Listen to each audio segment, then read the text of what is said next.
Okay, update. Ito na ang natapos na namin yesterday. Napinturahan na. Look at that. Nakita mo na yung mga beams. Napinturahan na yan. Part, yung post, napinturahan na.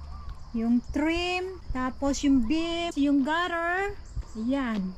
So, today, i-continue natin ang pagpipintura ng trim. So far, ito yung update. Ito yung natapos na. Yan guys. Yan. Yan. Ito, bakit hindi natuloy ito? Anyway, tapos na yung beam. Ito na lang ang kulang. Yung gutter at saka yung mga window. Gutter. Ayan guys. Tapos na dito na part. Ito na lang yung mga bintana at saka yung susunod na pipinturahan. Lalagyan natin to ng primer bago natin lagyan ng paint para double protection. Ito yung primer natin. At brush.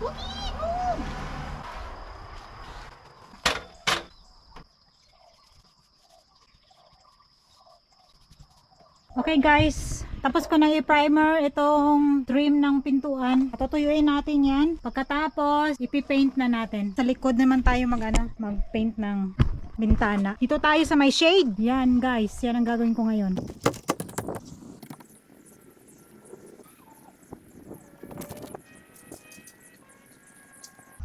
Sa update pogi.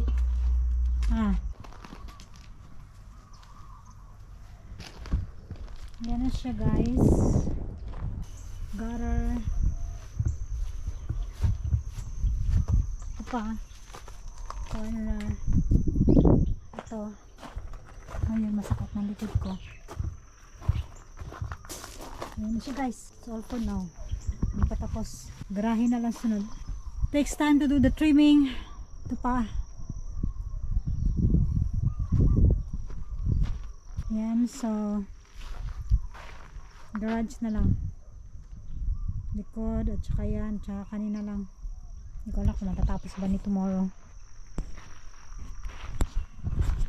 So yun muna guys, kay kapoy na ko, kurot na ako energy, hapon na nag-start ko.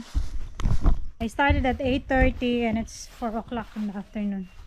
30 minutes break lang, kurot na energy ko. So yun muna guys, ugma ang continuation.